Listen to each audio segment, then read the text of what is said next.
여러분 안녕하십니까, 최석태입니다. 여러분, 지금 문재인 지난 4월 16일부터 중앙아시아 3개국을 방문 중입니다. 지금 우즈베키스탄에 머물고 있다고 합니다. 그런데 이 과정에서 여러분 정말 화가 나는 일이 생겼습니다. 이미선 헌법재판관, 여기 뭐가 그래 급하다고 전자결제로 임명을 했다고 합니다. 다시 우리나라에 귀국해서 조금 더 여러 사항들을 지켜보고 또 알아보고 또 국민의 마음을 한번 다시 더 점검하고 난 뒤에 임명을 해도 늦지가 않았을 것입니다. 그런데 국외에 나가서 전자결제로 컴퓨터로 그렇게 임명을 하고 말았습니다. 얼마나 국민을 무시하는 그런 처사입니까? 최근에 이미선과 관련해서 국민의 분노가 어떤 줄 압니까? 그래서 오히려 외국에 나가서 그냥 모르니까 전자결제를 한 것입니까?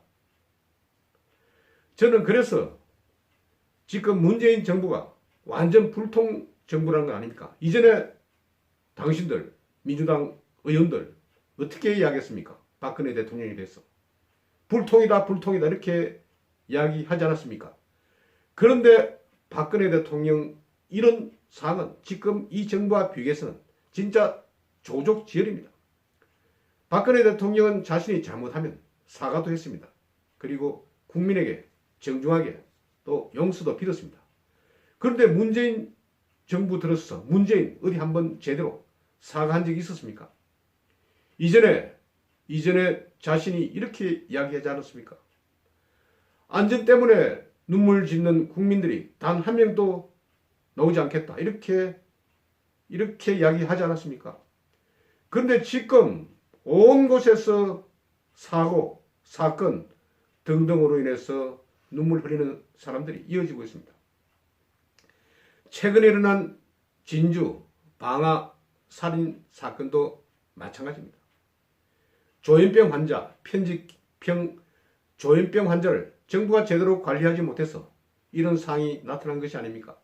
그리고 피해 주민들이 그토록 경찰에 신고를 하고 또 민원을 제기했는데도 불구하고 정말 처리하지 않았습니다. 제대로 처리하지 않았습니다. 그래서 이번 죽음은 억울하게 그렇게 숨진 것이라고 할 수 있습니다. 정부가 책임을 져야 합니다. 세월호만 중요한 것이 아닙니다. 세월호는 많은 사람이 한꺼번에 그렇게 목숨을 잃었지만 이번에 돌아가신 사람들도 적지가 않습니다. 그리고 치만 이후에 얼마나 많은 화재, 그리고 안전사고, 또 낚시배 전복사고 등등 사고가 일어나지 않았습니까? 그 죽음은 그러면 아무 문제가 없는 죽음입니까? 세월호 죽음만 정당한 죽음이고 또 억울한 죽음이고 또 우리가 반드시 기억해야 할 죽음이고 지금 이렇게 죽는 사람들은 그냥 헛죽음입니까? 그래서 문재인 정부, 문재인을 바로 불통이라고 이야기하는 것입니다. 왜 이미선 그렇게 급하게 전자결제를 해서 임명을 시켰습니까? 돌아서 귀국해서 다시 점검하고 또 국민의 여론을 들어보고 이렇게 해서 정하는 것이 맞지 않습니까? 헌법재판관 공백이 두 사람 공백이 조금 있었다고 해서 문제가 됩니까? 이전에 박근혜 대통령 탄핵 과정에서도 한 명이 공석이었습니다. 그런 것을 보면 왜 문재인 정부가 이토록 헌법재판관 2명 임명을 위해서 그토록 말도 안 되는 그런 자격도 안 되는 사람을 그렇게 심하게 밀어붙였는지 대충 감이 오는 상황입니다. 그리고 또 한번 물어봅시다. 지금 정부는 친여 여론조사 기관과 어떤 기획적으로 합동 컨퍼런스도 벌입니까? 어떻게 이렇게 기가 막힙니까? 제가 리얼미터에 대해서 하는 말입니다. 리얼미터. 말은 좋습니다. 리얼, 진짜, 미터. 측정한다. 그런데 바로 측정이 되고 있습니까? 최근에 리얼미터는 사람들이 어떻게 이야기하는 줄 알고 있습니까? 제가 구태여 이런 말은 하지 않겠습니다. 시중에 나돌고 있는 그런 말. 어떤 개그맨을 말을 붙여서 이름을 붙여서 그런 미터라고 합니다. 그리고 지금 리얼미터 운영자들 그런 인적 사항도 많은 사람들이 속속들이 알고 있습니다. 리얼미터 이번에 어떻게 도대체 여론조사 결과를 다르게 짧은 시간에 다르게 그렇게 결과를 발표한 것입니까?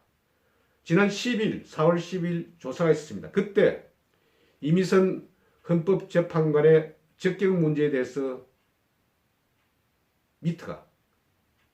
리얼미터가 조사를 했습니다. 그런데 부적격이 54.6% 그리고 적격이 28.8% 그리고 또 모르겠다가 16.6%였습니다.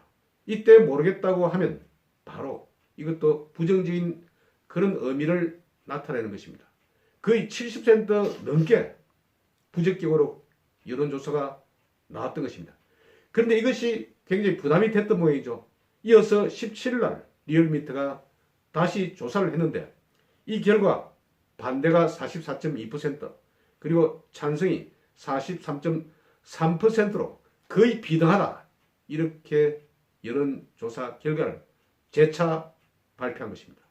그래서 사람들은 며칠 사이 그러니까 5일 사이에 국민들의 여론이 많이 바뀌었나? 이미선이가 주식 때문에 그냥 곤욕을 치르고 남편까지 개입하면서 정말 이상하게 별로 그냥 느낌이 좋지 않았는데 왜 이렇게 여론이 좋아졌지? 이렇게 생각을 했었습니다.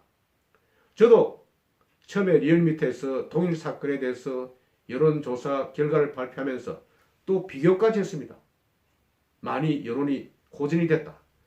그러니 또 이 여론조사 결과를 가지고 민주당 중진 의원들은 봐라 이제 이미선에 대한 여론이 좋아졌기 때문에 임명에 아무런 하자가 없다. 이렇게 불을 붙였습니다.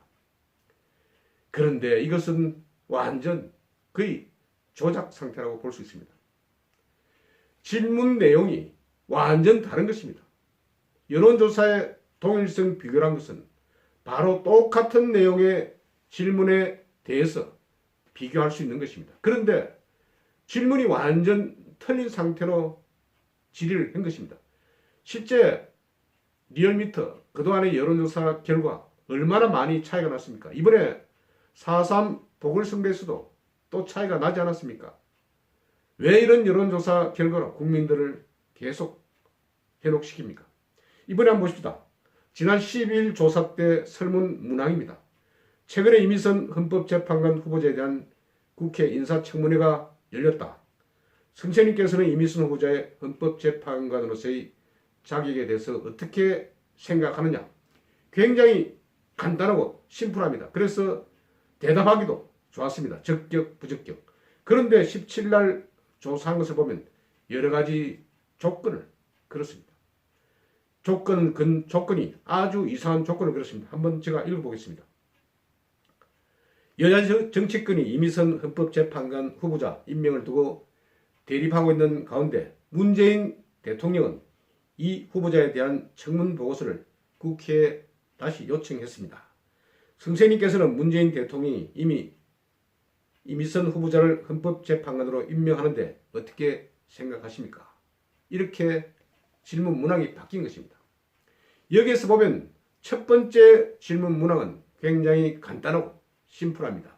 그런데 두 번째 이어진 설문 문항은 다릅니다. 조건이 많습니다. 여러 사항 그러면서 문재인을 또 집어넣습니다.